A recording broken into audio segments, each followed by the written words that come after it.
What is up, Thrive fam? CJ Finley here again with another episode of the Thrive on Life podcast. And today I am excited for the conversation with Matt Johnson. He just wrapped up finishing Leadville 100.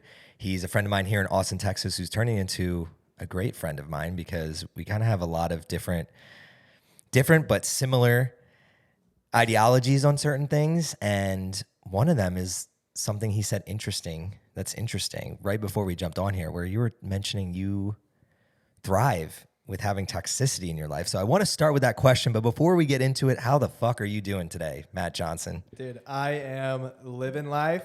I'm feeling good. I'm glad to be back in Austin, hitting the sauna, hitting the ice bath, taking care of myself, post 100. I was moving well like 2 days later, playing basketball at Squatch, and went for a run last night, ran this morning. We're going to run again after this. I'm living, man. I'm truly grateful for everything. Hell yeah. Just a little backstory here, seeing you at Squatch almost every day that I showed up there. Don't go there as much as I used to, but you literally were showing up, putting in the work, sometimes wearing a sweatshirt in 100 degrees. And I was very much looking forward to seeing you conquer Leadville and then also come back and spread that good vibe, because I know that's exactly what happens when people work so hard for something for so long, then it happens. They tend to rub off on other people. So the one goal of mine today is having that happen for you and anybody else listening to this, but would love to jump into that first little question that we were kind of riffing on before this, but I wanted to save it. You mentioned that having toxicity in your life has helped you thrive, and let's just rip it right from there. I mean, really, it's that saying right there. Like, I thrive mentally, physically, in every single aspect with a life of toxicity and chaos. If you were to throw me in a quiet room with nothing going on, like I rolled up to your house today and I told you, like, dude, it's like way too quiet here for me. Like, we're in a suburb of Austin, and it's just like, I need noise, I need chaos, I need toxicity, I need those things. And I mean, obviously, like, you know, if I do need that, I'm a little mentally off. But you saw me in a hoodie and it was 120 degrees. But yeah, so when you think of toxicity, what does that look like? Because we can go a million different directions. Yeah, I think word. I think toxicity is very what's the word I'm looking for? Very relative, subjective. You kind of put your own definition on toxicity. Doing things differently than others, putting myself in chaos to see what I do. I think that I would like to say that I make situations harder because it makes me perform better. So just like what you said with a hoodie on, right? Like, I would put a hoodie on and train. I would do my second run in Austin when it was 110 degrees in a hoodie, and then come and pull the sled for a half hour in a hoodie. It's 110 degrees. And people are like, why are you doing that? Because it makes it harder. Is it helping me? No, I mean, really, like, come on. It's not. Like, it's probably very dangerous. It is dangerous. But putting myself in that mental state, like, that's toxic behavior. But putting myself in that mental state locks me the fuck in and allows me to be more successful in my own life. Is that going to work for others? No, it's not. But for me, that's what I do. That's how I thrive. Allow me to do it. Don't care what you think. I'm going to do it. Tell me that it's not healthy. That's fine. I will not tell people to do it. I won't tell my athletes to do it. I won't. But for me, that's my thing. Was Leadville the hardest thing you've ever done? Yeah, absolutely. Easily, 100%. I think Leadville was the hardest thing I ever done because of the amount of pain that I was in because of my blisters. And I remember, like, being there in that point of, I had each foot, this is on each foot, I had blisters on the bottom, 2 blisters on the heels, and blisters on both big toes. And every single step was the most excruciating pain that I had ever been in for 25 miles, 9 hours.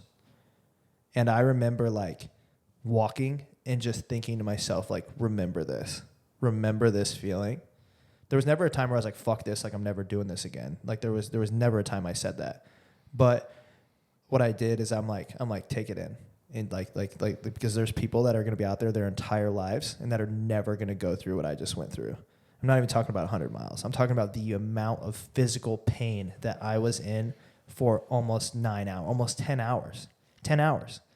What's interesting is the human body is built to dump adrenaline and dopamine to help with pain. But when the pain is like, it's just like a paper cut. Yeah. Like it's not like acute enough for your body to like really dump enough adrenaline and dopamine to make it so that like, oh man, like you're almost like flying high. You're like, you have this high because of the pain. Yeah. Instead, it's just like this annoying little thing that's chipping away at your life. And what it really makes me think about is the point of the sweatshirt. The sweatshirt is the blisters. Like it's this one little annoying thing that I have on that's causing me to sweat a little bit more in 100 degrees. And what was I truly doing in that sweatshirt? I was training my mind. Like I was telling my mind that no matter what you try to tell me, I make the choices. Like as odd as that sounds. And so then when you get into a situation, if you train in uncomfortable scenarios, then you're going to get into uncomfortable situations, whether this is you training for life, whether this is you training for business, whether this is you for training. It doesn't matter what you're training for. If you train for that and you overtrain, then when you get into that point where shit fucking sucks, you have blisters, your business is failing, your love life isn't great, you're going to be able to move on. You're going to be able to find a scenario. You're going to be able to push through. You're going to be able to do whatever you're going to be able to do more. If you don't train or prepare for those things and teach yourself that like you can make it through, then you will fail. And I've seen both sides. Yeah, let's go down that side of the world. In the everyday world, again, most people aren't doing that. They don't have what I would consider the sweatshirt. They're not adding the sweatshirt to their routine. What hinders people from tapping into that mentality? I don't know. The more that I've been down here in Austin and the more that I've seen these things, I think that we all have a problem. Like, and I mean, like, everyone in Austin has a problem. I would agree. I think that like I've been through the shit, like I've been through a lot. I've been in a lot of bad situations. I've been in a lot of toxic situations. I didn't have the best upbringing. I joined the military. Like there's just a lot of things that I've been through in my life that I can see now through communicating with people and doing other podcasts that have led to me doing this endurance sport as an outlet. And I truly believe that if someone is in the endurance sport and they're pushing their body to the limits, I think that something in their past affected them. I don't believe that you're going to have a perfect upbringing and have the most perfect, picture-perfect life and become an endurance athlete that chases pain. I believe that these endurance athletes that are elite are running from something or trying to mimic a pain of the past. I haven't spoke about that yet, but that is truly what I have come to believe over the past 2 or 3 weeks since doing this. I think that we're not normal. We're not the normal ones. The normal ones are the ones with a picture-perfect life and do all these things. But I truly believe that everybody that chases this type of pain has had something that affected them in the past. What in Matt's world has been painful enough that you're willing to sign up to not only run Leadville one time, but this year was your second go-around, and you failed the first time, and then you came back for more? What are some of the things that have been painful enough in your past that have made you willing to go through what you're going through now? I don't know if it's really like painful to me, but growing up, I watched, we were so fucking poor. And my mom had me when she was 17, 18 years old, 18. And I remember my mom would watch me eat macaroni off the stove and I would eat it out of the pan. And she wouldn't eat because there was not enough left for her, and all we could afford was $1. And she worked 3 or 4 jobs. She wasn't around a lot when I was younger. I was bouncing around from babysitter to grandparents to something like that because she was trying to just fucking make it work. And I don't know if that stemmed some long-term abandonment issues. I don't know if that was just me watching her struggle, and now I know what it's like to struggle, so I can go and struggle on my own, if that makes sense. My dad was never around. There's just, and then went through a lot with, my mom got into a very, very bad marriage and struggled with addiction. And I watched her struggle with that and at times had to care for her. She's wonderful now, by the way, absolutely my hero. But there was a lot of, I struggled a lot with relationships with my mom and abandonment issues and, having to be an adult when earlier than I you was needed to be. My mom, like my brother and I are 8 years apart. And there was times where like when he was a baby or 5, 6, 7 years old that like I was having to care for him because my mom couldn't at the time for various reasons. And there's a lot there. And I think that like joining the military was me trying to get like that, you join the military, like the camaraderie, the feeling, like I was trying to get that brotherhood and feel that, what it was like to have these friends that are brothers. And, I also think that like people that join the military, same exact thing. I don't think you have the picture perfect life. I think you're running from something. I believe that. So I love this conversation because you were talking about the rich kid running towards pain almost doesn't exist or potentially doesn't exist. And my upbringing is completely the opposite, but also can be similar based on my own mind. And that's where I grew up in a suburb. Both my parents were there, gave me everything that any kid would ever need. For me, though, I always felt like the black sheep. I always felt like I wanted more. I didn't like where we were. I wanted more. Like there was something that I wanted. I never felt satiated with where I was. Why is that? Because there had to be something that affected you. There had to be something that affected you to cause you to want my own pain. I think because... Were you bullied? A little bit, but I was... So I was bullied. Here's a funny story. I was bullied in high school. They were fucking assholes to me. How small were you? Because you're like relatively diminutive like I am. Like ninth grade, I don't think I had even hit 5 foot yet. I told the story all the time. I wasn't even 100 pounds going into high school. Yeah. But everyone... I was a fat kid. Everyone called me... You? Dog, I swear. I don't think anyone knows that. I think I just... So short and just fat? Came out. Yeah. So like I remember I was over 100 pounds in 3rd grade. Holy crap. I just finished the Leadville 100 at 127. I was a chubby kid. I was up until like 10th grade. 10th grade I started like thinning out. Started growing a little bit. Yeah. I grew like 7 inches in a year. I got that extra. If y'all don't know, I'm 5'3". No, I'm not. I'm not 5'3". I'm like 5'7". What are you? 5'7"? 5'7". Yeah, I put on my driver's license. I was 5'8". I had to flex on them. You're smart. I should have done that. That's what my dad did. He's shorter than me, but he put 5'8" on his. Yeah. I was like, I had to get a new license down here in Texas, and I'm like, this is my chance to be who I want to be. Let me give myself an extra inch. Oh man, the doctors came to my house for the pediatrician came for our son, and she's like, he might have a tall gene. Like, because he's extra inches compared to, I was like, yeah, okay. Because I wasn't here. My wife is 5'2" and I'm 5'7". So we were just like, she's like, he's going to be 6 foot.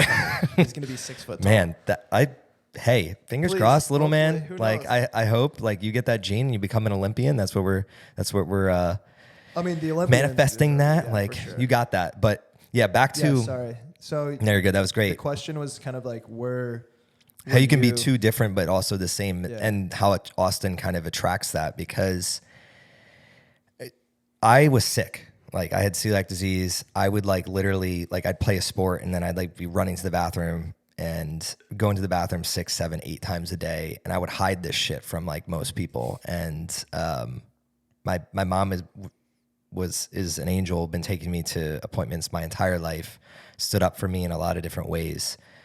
But I think what it causes, when I think back, what I think it caused was to me to ask questions that like kids don't necessarily ask, which is like, what's the point of life? I see death happening to different people. I see adults that are sick. And you were sick early.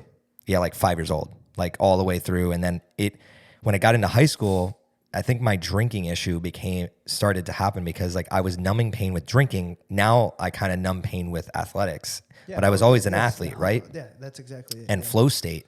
But the black sheep thing comes from, it's like my parents come from like nothing in Philadelphia, and then made something of themselves, had me and my brother. But for me, it was always just like, there's got to be more to life. The problem was around me, nobody would like, there's no people like you that I could see that were also about that. It was literally like, if you're going to rise up, I'm going to pull you right back down. Like that's kind of the town that I was raised in. That was me 100%. That's the same thing. Like I moved to this small town in Iowa, and I had all aspirations. I grew up in Fayetteville, Arkansas. I had all aspirations on going to the U of A. I was going to I wanted to go to the U of A. It's so prestigious and like, this is great. And we moved back to small town Iowa, and I told people that, and they fucking laughed at me. And what did I do? I didn't go to college. Like, I joined the military. Like, okay, I guess this isn't what we do. They're like, why would you go to college? Fucking go to a factory. Start making more money. Like, I mean, I respect that you guys want to do that. Like, that's okay. There's nothing wrong with that. But it's not for me. And that just really, like, that gets to me because when you're that young, you let that deter you from doing what you want. Yeah. So so again, another like flip scenario, but almost similar. Like I went into college and I love sports and I just had these aspirations. I drank, but I never smoked weed before going to college. Literally like the first month I was in college, get there, see the captains of our team literally ripping bongs. Okay, now I'm ripping bongs. And then you see, I just like leads to, then it's 5 years of that, of just like, I don't really know what I'm doing. I'm smart enough to get by and get my degree, my engineering degree, and keep my scholarship, but I'm not chasing anything anymore. Yeah. And what ended up happening was I'm not going to go for the full story, but I ended up chasing Erin and wanting her. You and I went through that. Yeah. You and I went through that. Yeah, but then we ended up here in Austin, and I get surrounded by a bunch of you. And the whole point of like me even going into this is kind of how there's so many different people here, but we all kind of have that same, what you were saying, like problem. Yeah. And 100%. I think the problem, because when you said that, I started thinking in my own mind, like, what is that problem? And I think a second thing in Austin, most people aren't competing with, like, we're doing the same thing in a lot of ways. And there's 7 other people around us doing it, but none of us are competing. We're actually like helping each other. Yeah. So instead of I'm going to buy myself time here with that problem question. Why do you believe that it's attracting a place where we're all probably competition to each other, but none of us see ourselves like that? We're actually helping each other. Why do you think this place attracts that? Because we're all doing, like, when you and I go out to Leadville Lake and we run together, or we go to the gym and we lift together, I know what you're doing.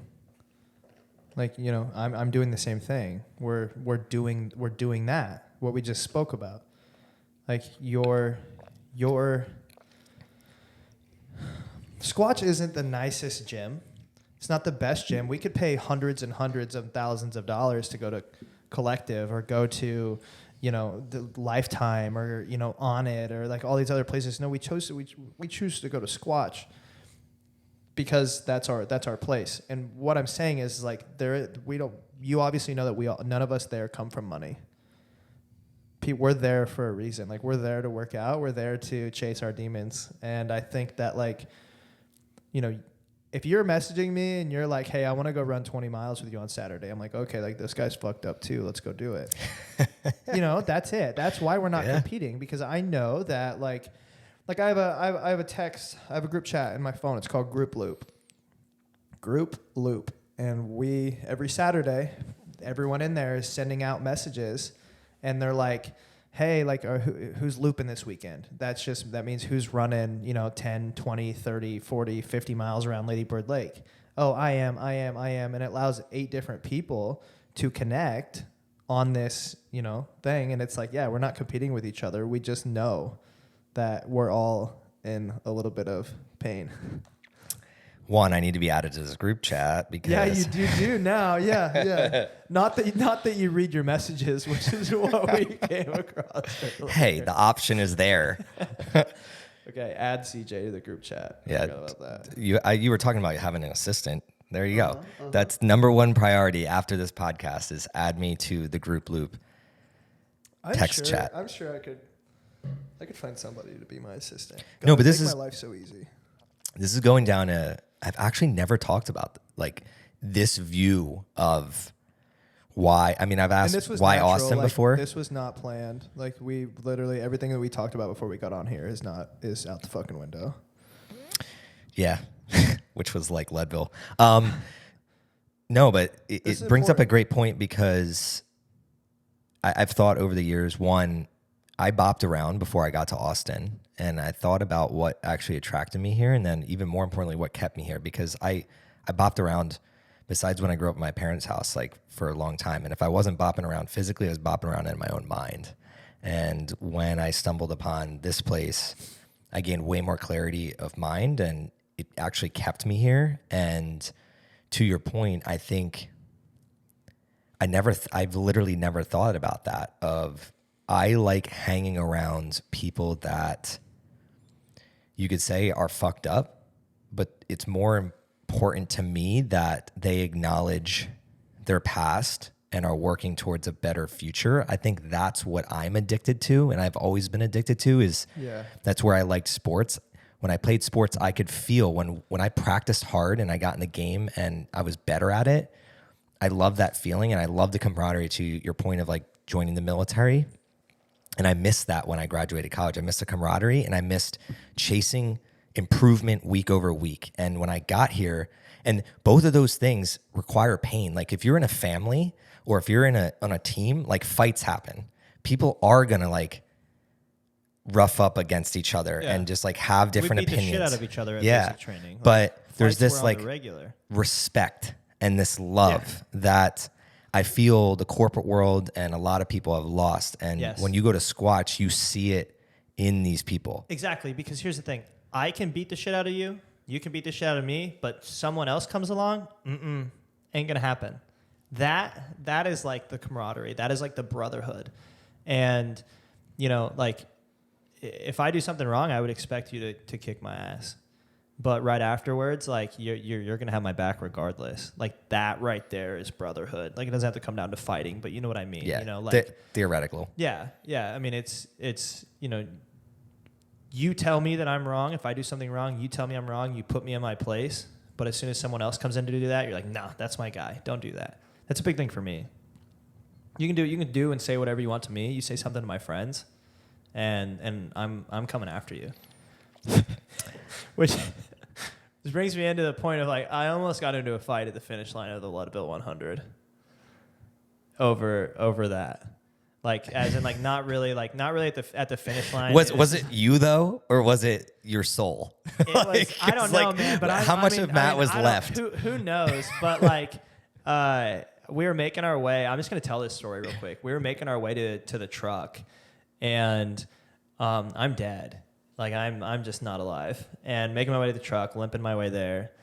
And Casey Klein, who's one of my very good friends, and she was one of my pacers, pulled up the truck into the crosswalk to pick me up, and there was a guy walking and just said the most derogatory things towards her, cussing at her, like just wild.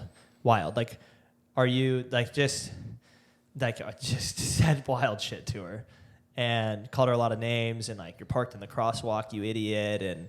And I couldn't move my body fast enough to get to this man to tell him that I was going to murder him. Like, I mean, that's just that's who I am. I love the friendship. I love the brotherhood. I love the camaraderie. I'm screaming at this guy. I'm already blacked out. And like, now I'm so pissed that I'm like blacking out at this point. I'm like, dude, that's a woman. And like, I'm yelling at this guy. I'm like, come back. Yeah, come she's back. not hurting anybody. No. And she's driving a truck. You know what? One of the things that she told me when we got to Leadville, like she's driving my truck, which is probably, I think it's a little bit bigger than your truck. And we get to Leadville. She's like, this is so much bigger than my car. Like, you ain't gonna know how to buy. She doesn't even know. She probably don't even know that she's in the crosswalk, man. And like, I'm screaming at this guy. I'm like, come back. Like, I'm gonna whoop you up.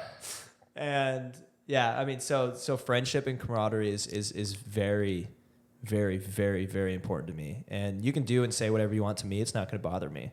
But you say something or do something like that to one of my friends, and I'm coming at your neck instantly.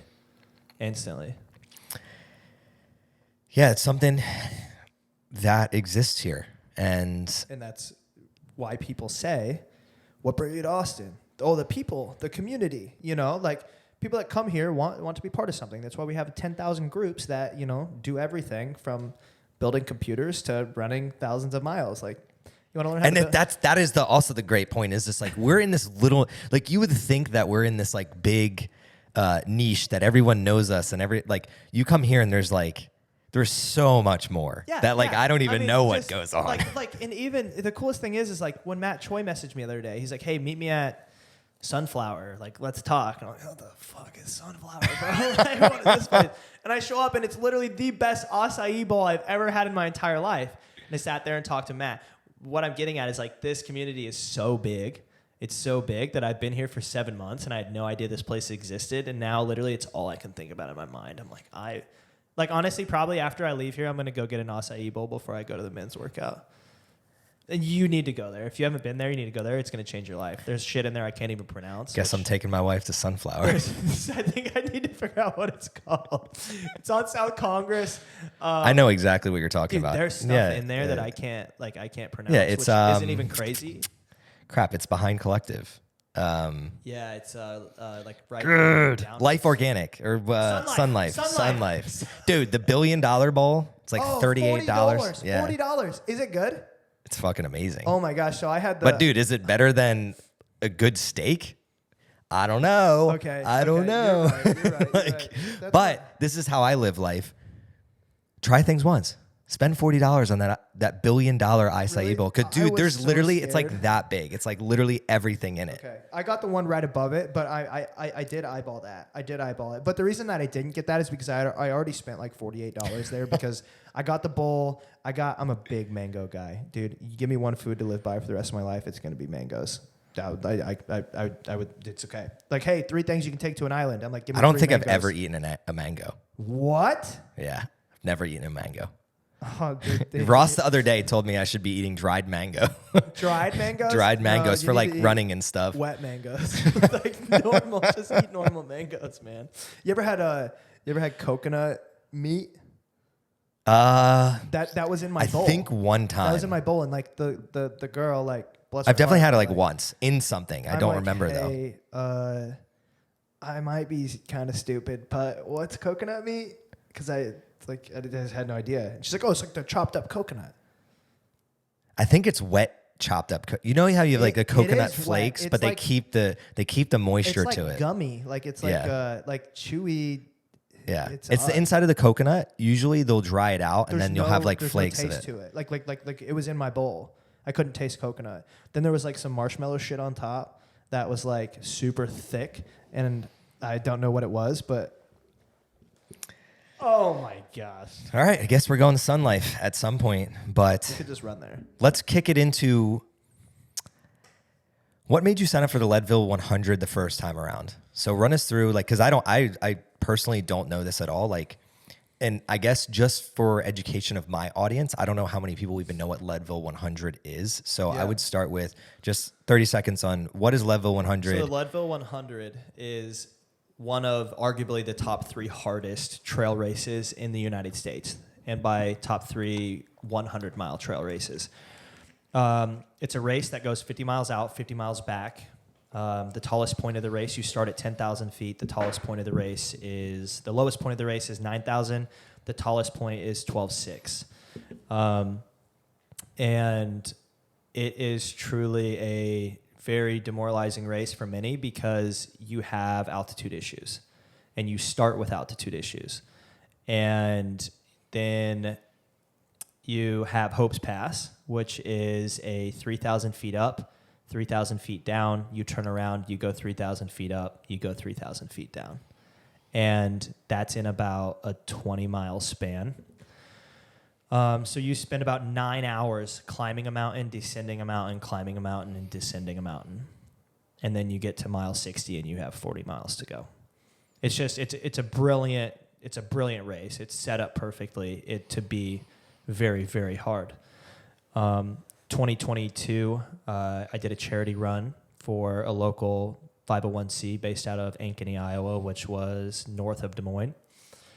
Popped off on Instagram. Someone saw it, reached out, Leadville charity, and was like, "Hey, like, would you run for us?" And I'm like, "When is it?" They're like, "Oh, it's in 29 days." I'm like, 29 days from like right now. And they're like, "Yeah," and I hung up. Like, I just hung up. And I sat in my truck and I'm like, "Oh fuck." Like because I knew right away. I was like, "Great, here we go." Yeah, like, you're gonna do it. Like here and I was kind of upset. I'm like, why would you do that? Like, why would you find me? And I called her back. I was like, "Yeah, I'm in." And truly, like at that point, I was just chasing hard shit. I'm like, give me hard shit. Let's do it. And that's exciting, man. Like, I mean, yeah, dude. Yeah. Like, here's the thing: people wait. For those of you that don't know, Leadville has a lottery. People wait their entire lives to race the Leadville 100 and die before they do it. How can I say no? I had no time to train. I'd never ran over 40 miles. We get to the race. I couldn't stand up after mile 56. I walked the next 50K, which is 31 miles, and I got cut off by time. There's like a Pac-Man. There's a time cap just coming at you the entire time, catching up. Catch. And it's 30 hours is the 30 hours finish is the time cutoff. Yeah, cutoff? But I had to make it to May Queen by 27, and I made it like 27:15, 27:10, 27:5. My Strava says it was by 1 minute that I got cut off by 1 minute, but I don't think that was right. So I had to go back. I mean, that was my first time ever in my athletic. So because you raced that 1 year, do you automatically get to go back, or like how does that work? How did you get lottery again? How did I get in? Literally, another charity entry. Adam Klink with BPN. He was successful in raising money for the charity because he did it last year too. And he comes up to me and he's like, "Hey, like, do you want to go back?" And I'm like, he's giving me goosebumps. I'm like, yeah, yeah. I mean, how can you say no, right? Like what I just said. And so we raised money for the Leadville Charity Foundation, which goes to a charity. That's freaking awesome. I love raising money for charity. And we called it the Redemption Tour back to Leadville. And that was, I knew in January that we were going to go back. I still decided to run the marathon and the Ironman back-to-back. I won the BPN marathon, and then 6 days later ran Ironman Texas, and I fractured my left fibula at mile 24 due to severe stress. It was a clean stress fracture, like literally almost all the way through. Very scared going into Leadville because at that point we were May, June, July. We were 4 months out. So I took off 2 months of running. I didn't start running again until late June. So all I had really was July leading into August.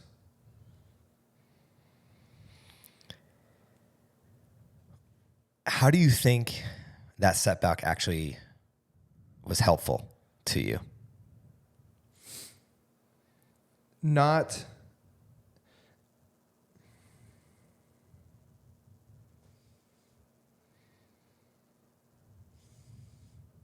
I mean, that pause there was because there was so many things that it helped me. Man, there's a lot of education that could come out of my mouth, and I'm just trying to figure out the correct way, or the correct thing to say here. People get so wrapped up in, if I don't run today, I'm a failure. oh my God, I had a donut. I'm off track. Oh, I missed the gym. My life's over. Or, oh, I'm going to go into the gym and I'm going to see instant results. I struggled with some things like that. Not a lot, but I did struggle with that. With not running, with overtraining, with doing too much.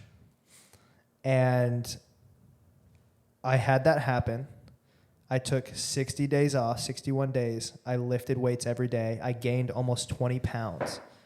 Wasn't cut, didn't look fit. And I'm like, just every day I'd wake up, just trust it, trust the process. Like it's going to be okay. It's going to be all right. And leading up to, with strength training, that allowed me to go, when I started back running, week 1, 16, week 2, 36, week 3, 86, week 4, 105. So within 4 weeks, and by the way, 86 miles in a week was the most I had ever done in a week in my entire life. I hit that 3 weeks after taking 60 days off. So what that taught me is that sometimes your body needs a break. And when your body needs a break, it will break if you don't give it one. And that, I ran 35 miles 2 weeks before I won the marathon. People take 6 months to recover from marathons. So I ran 35 miles 2 weeks before the marathon. Then I ran the marathon. Then 6 days later, I did an Ironman. Like, people don't even do that much in 2 years. Like, my body needed a break, so it broke. And it said, surprise, we make the rules.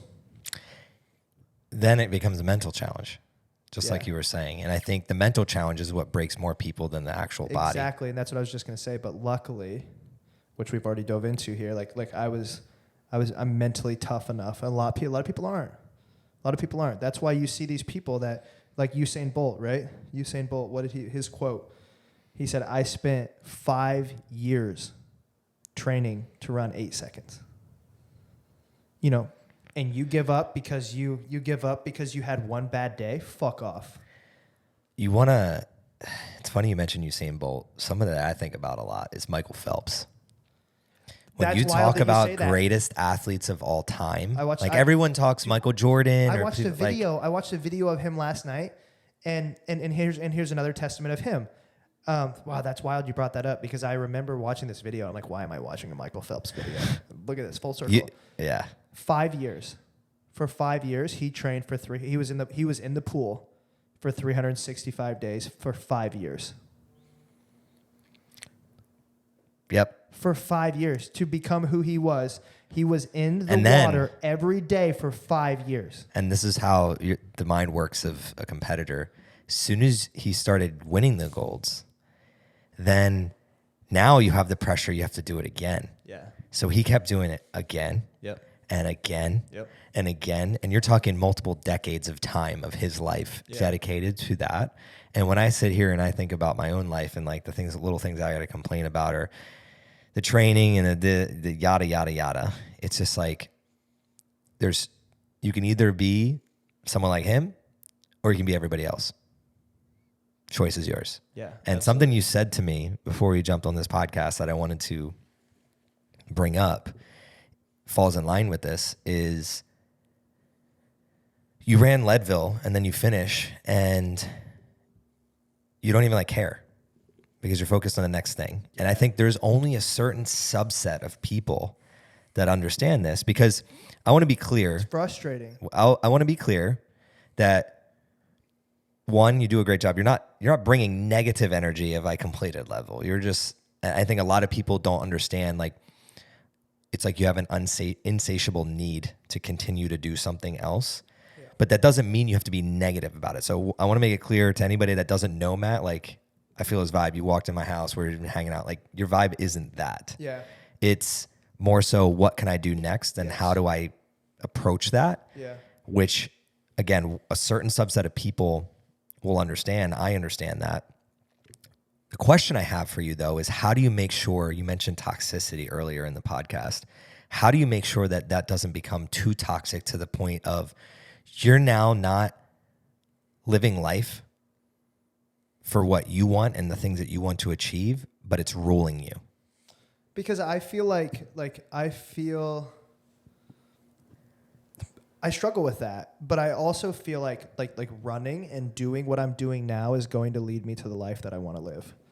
And that's going, that's wise because I have found, I've bounced around. I've done the marathons, I've done the Ironmans, I've done the Spartans, I've done the hard shit. But I think at Leadville, like what I found there and what I found leading up in this training block when I was running 120 miles a week was that running is going to lead me to my promised land. And whether that's, a sports deal, right now, like being signed, I'm a signed athlete with companies, but like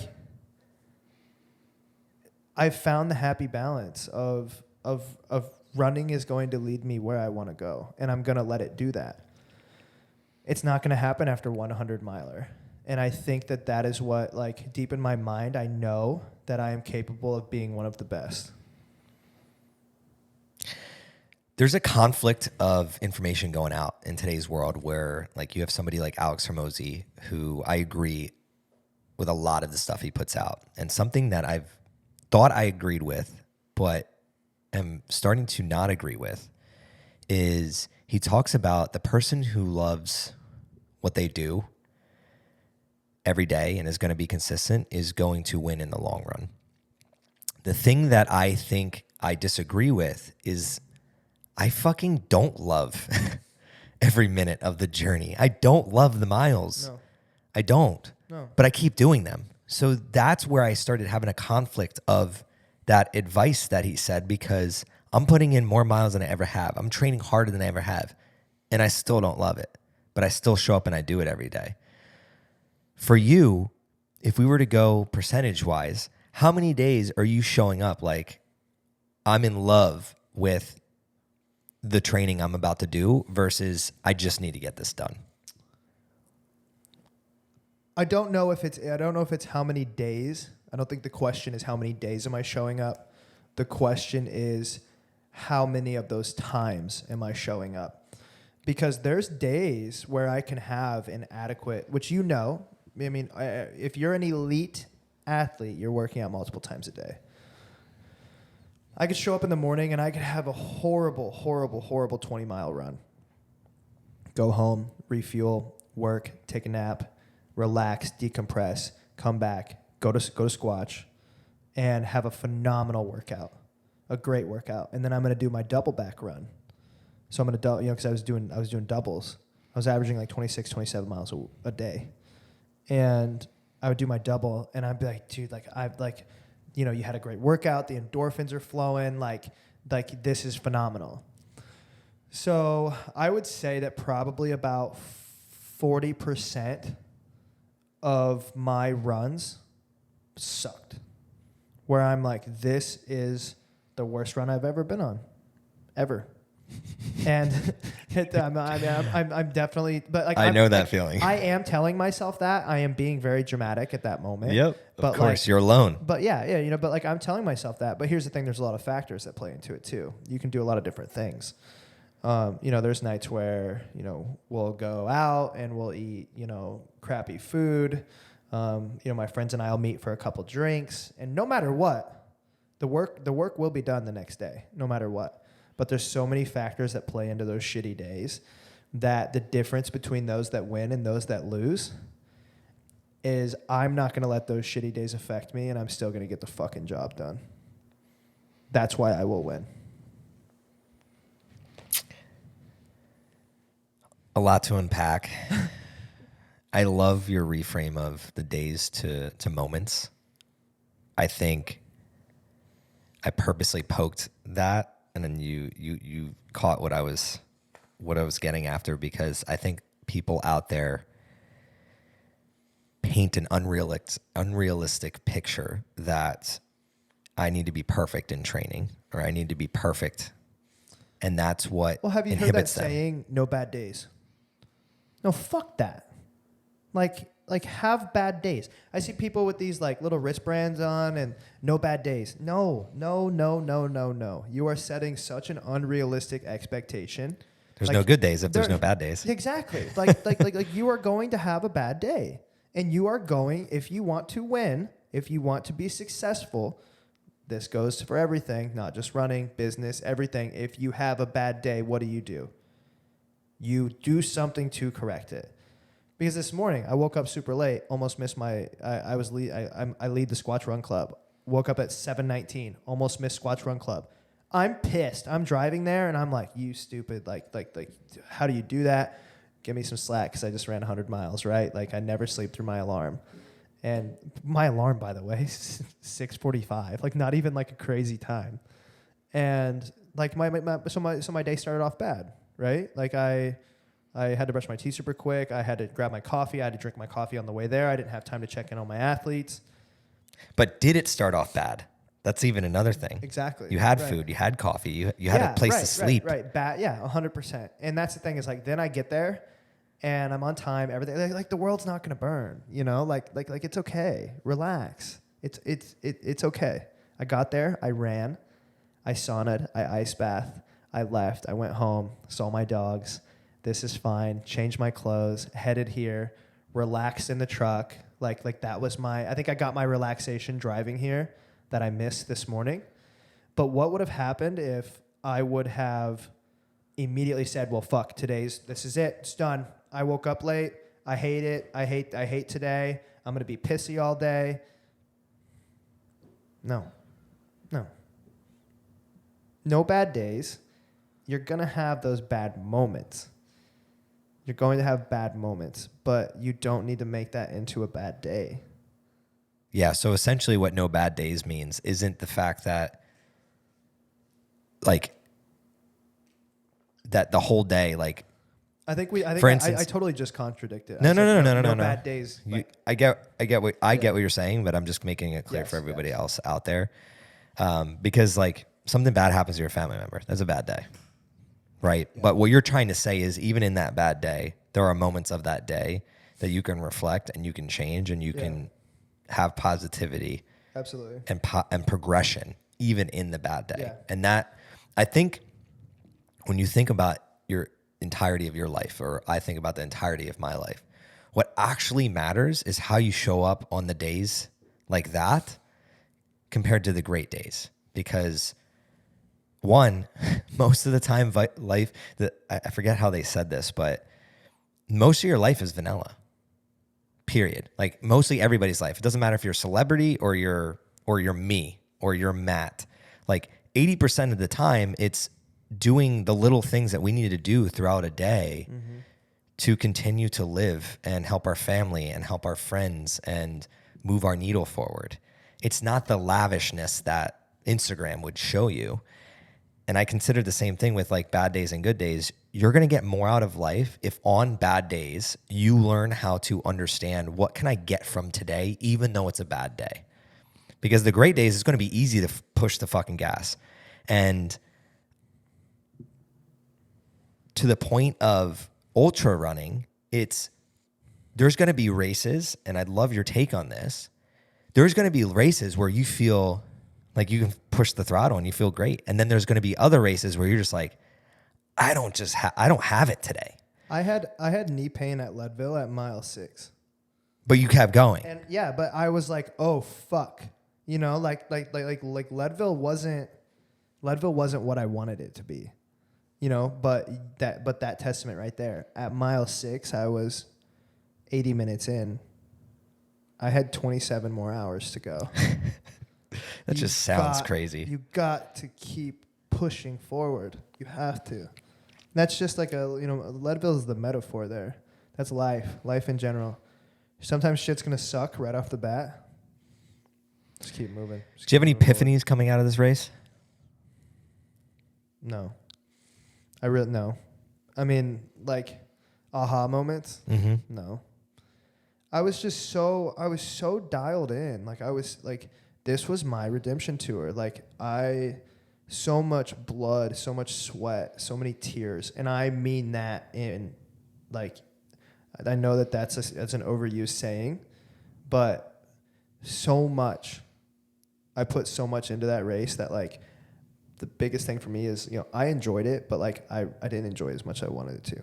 I had to get it done. I had to get to the finish line, and get it done, get it off my radar. It was a black blob on my calendar. Like, this is the one that we need to do. And it's going to be really fun to look back on this race in 2 to 3 years, because it was truly like, this race was the beginning. This is the start. Now, like, you know, yeah, I won the marathon. You know, I've done the Ironmans. Like no, fuck that. This race right now starts everything. It's end of August 2023. I think a great way to start getting close to wrapping up here, as you mentioned, this is just the beginning. Paint a picture. What does the next couple of years look like for Matt? I'm gonna do a 200 miler in 2024. I'm currently on the list for the Tahoe 200 and the Bigfoot 200. One of those is in June. The other one's in August. First one I get into, I'm gonna take. They are brutally hard races. They're going to require a lot. One's time cutoff is 5.5 days. The other one's time cutoff is 4 days, 4 hours. Days. Moving for days. How does someone even go about a race like that? I have no clue. Ask me in 8 months. We'll chat about it. Yeah, I don't know yet. I don't know. But I'm gonna do it. I'm waitlisted for another 100 in Arizona in October. I'm going to set the course record at the Lady Bird Lake Ultra in November. Wait, what's that? So there's a Lady Bird Lake Ultra that they've been running for like 3 or 4 years now. Who has? These kids.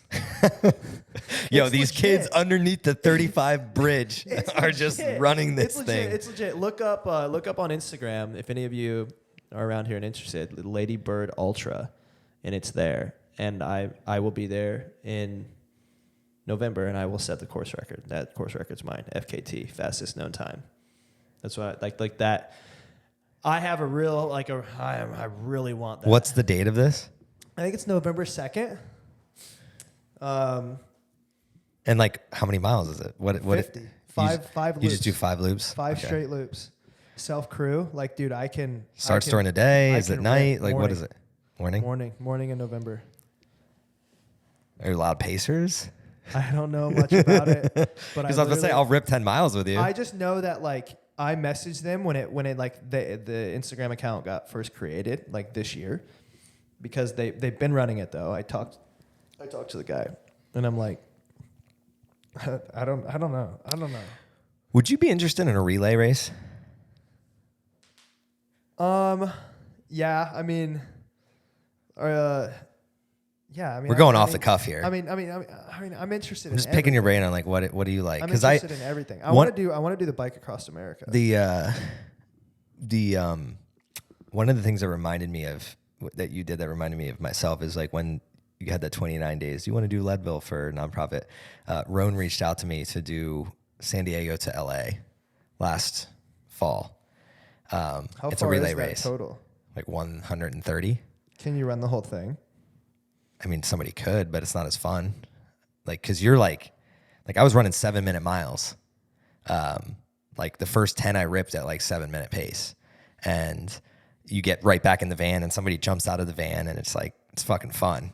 Really? Yeah. And you're just like stopping at coffee shops, taking shits in the woods. Like it's like, Dude, that's it's nutty. fucking all day. That is And you nutty. have multiple teams. So we're like seeing other teams pass us, passing other teams. And because you have like your group, it was Matt- probably one of the Matt most Choi fun. did this. Well, he did one in New York. Yeah, Montauk. Montauk. Yeah. And they were I did ripping. San Diego to LA, and we weren't all ripping. It was just like it was a personal challenge for me. That's literally what I was. We were gonna just say. having fun with it. That's what I was gonna say in my head is like I would have to get like 4 or 5 studs, because someone would hop in and run like an 8-minute pace, and they get in the van and I'd be like, you and I are gonna have a fucking conversation. Well, You're slowing us down. The thing is that the challenge for me is in my life is I always like new challenges. So I did one for fun, but I also started thinking like I saw Matt do one. I see you doing this stuff. I'm like, what if we put together a team that would actually like put forth an effort? Yeah. And of course it would still be fun. Is Matt Choi fast? Fast enough. I think at that pace, yeah. Like, think because what you can do is, like, we didn't do it when we were in San Diego. We didn't do it to win. So we weren't like trying to figure out like how many miles should each person go at each time. I think if you do shorter intervals, you give yourself a better chance. So if, like, for instance, if you have 8 people on your team and you're doing 2-minute clips at a fast pace, I think you give yourself a better chance than if you have each person. Like 30, 35, 45 minutes, like running like 5 miles. Yeah, I guess maybe a time, like a time cutoff of like how understanding. I wouldn't say time. I would say miles. Everyone's gonna run 5 miles. Yeah, we were doing, unless someone starts like sagging back, and then you're like, no, hey, get in the van, let's go. we did 10 miles to start. Like, we did 6 to 10 based on the person, and then we started doing 3 to 5 mile clips. So I did 10 to start off with, and I did it 5 mile clips. Yeah. The problem you have with the relay laces is your body starts getting relaxed, and then you got to ramp back up again, and then it gets relaxed, and you got to ramp back up. So I was like battling like cramping throughout the day. But yeah, complete sidebar. But I was asking you because it's like I did think about that. There's some relay races out there that would be fun. Yeah. So that was what we were saying. That was November, the Lady Bird Ultra. December, Brazos Benz 100. And then January's nothing. February, Rocky Raccoon 100. And then obviously, like, yeah, we have those 200s out there. Where's the Rocky Raccoon? Huntsville, Texas. So,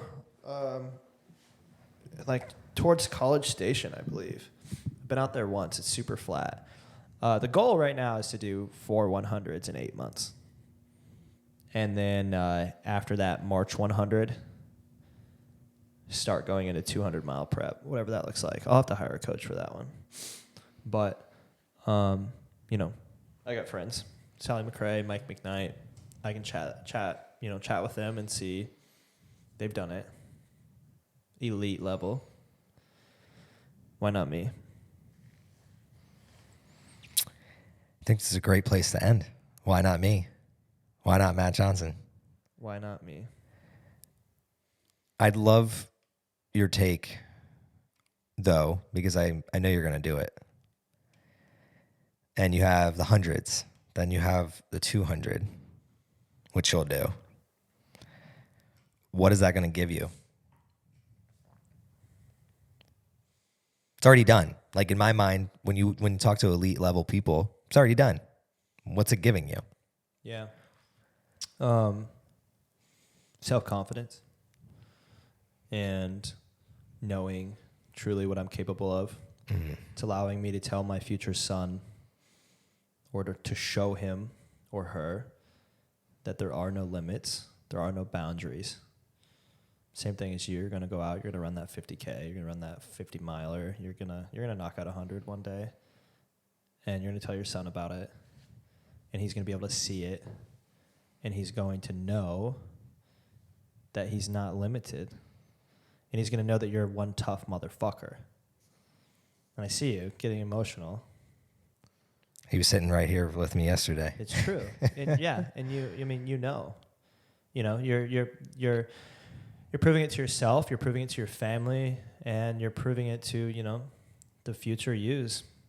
Because here's the thing. I am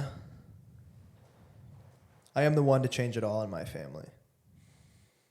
We don't have no athletes. We don't have, we don't have people like that. We don't come from money, nothing like that. If I can be the one to change it, if I can be the one to win the marathons and to do the Ironmans and to run the 100s and run the 200s and see what happens, run the, I don't know, Mike McKnight's getting ready to run 800 miles in 13 days. Like, if I can do this type of stuff, I can break the mold, and this could break the cycle of my entire family. My son sees me doing that. What's he gonna do? His son sees him doing that. What's he gonna do? His son sees him doing that. What he's gonna do? Break the mold. Be different. Change. Would you say that's the goal of anything that we ever do? Us? Yeah. People? No. People don't have that mindset. You have to find that. That's the thing, though. Break the fucking mold. So I'm going to tie this back to the very beginning of this conversation, the problem of the people that come here. Most of them have a problem with the mold that they were in prior to being here. And they're currently in what I call their own petri dish, figuring out what is going to come out of that petri dish. And for me, to your point, it's always been about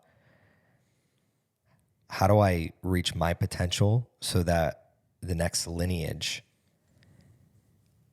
sees that the potential is great, but then is better than even my potential. And when you think about humanity and you think about our earth, that is the point of life. Is if we weren't humans, every other animal, the point is the weak die and the strong survive and procreate and get better and better and adapt and adapt and adapt. And for humans, just based on technology and certain things, we've like hindered ourselves. But a lot of people here are tapping into that point of sharpening oneself to then inspire, motivate. It's that.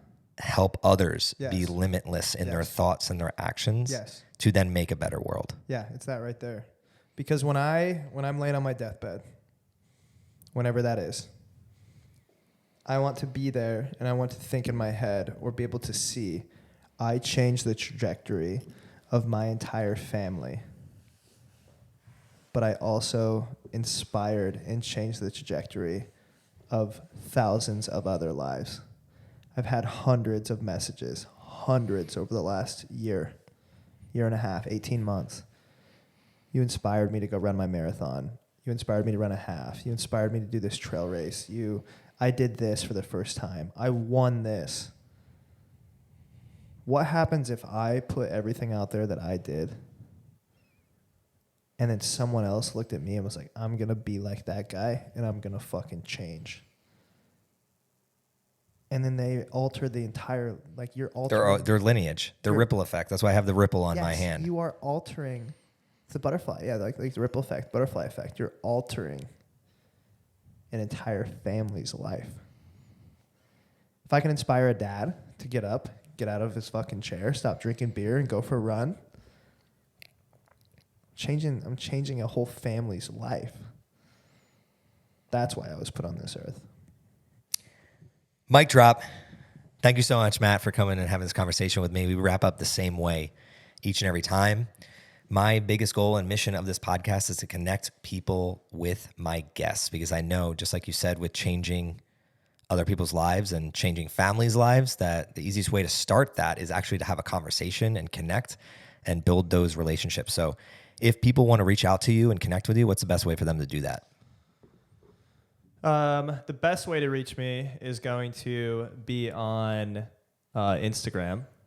And then the second best way to reach me is probably going to be on Instagram. Hit Matt up on Instagram. Hit me up on Instagram. Hit me up on Instagram. It's at Matt Johnson with 2 underscores. You'll find me. I would love to chat. Reach out. I have a challenge for you. This is new because most people say Instagram, but I want you to send Matt a video message. It's going to challenge you to get out of your comfort zone and send a video, but it's also going to build a relationship right from the start. So send him a video and say, I listened to you on the Thrive on Life podcast. Yes. I'd love to connect, and we'll start that relationship there. Last question we always ask every guest is, if I were to ask you to define the word thriving, what does it mean to you? Excelling, thriving, excelling, moving forward. I think that thriving means that if I set a goal today, not really even a goal, if I wake up tomorrow and I did better than I did yesterday, I'm thriving. What does your shirt say? He's got to look at it. 1% better every day. Better every day. That's wild that I just said that. And I had to remind what shirt I had on. Yeah, thriving. You are if you are waking up tomorrow and you're better than you were yesterday, you are thriving. I love that. Simple and sweet. At the end of every episode, I kind of give my takeaway. And I think my biggest takeaway here today is, I mean, there were so many, but I think something that I value within you specifically is you did this race and then you automatically told me, I'm doing this race, then I'm doing this race, and then I'm doing this, and then I'm doing this. You're so bought into your process. And I think that's something that a lot of other people need to build for their own life, because people don't like that. That's the problem. Someone came up to me yesterday and said, "You're already planning your next race." But here's the thing. People are fucking idiots because their whole life, grade 1 through 12, go to college, go get a job. Nobody has a fucking problem with that. Yep. But I want to plan my life and what I want to do and when I want to do it, and that's a problem. Well, you need to take a break, CJ. You're doing too much. Because that makes them feel bad about themselves. Exactly. So my biggest takeaway, and then this is why we have a great relationship and why you're even here, is I value that. And it's got me thinking in my life, because I'm like, oh, like I'll run this 50K at the end of the year. And then at some point I'll run the 50 miler in 2023. And then some point I'll run the 100 miler in 2025. And what does some point turn into? Never. With me, it does happen. Right. But like, yes. With me, it happens, but you're sharpening my way of thinking, where it's like, I don't even necessarily have to find the exact thing. I just need to do the research and be like, here's what's out there, so that I can at least start to project in my own mind of like, what does it look like? And that's something that I'm working towards being better at. And I appreciate that. And I appreciate you being here today. The best thing that you can do for us, if you listen to this episode, if there's somebody else out there that needs to hear what Matt was dropping, please share it with them. Give us that 5-star rating and review. Can't wait to talk to you guys next time. This is CJ Finley with the Thrive on Life podcast. Thrive on, y'all.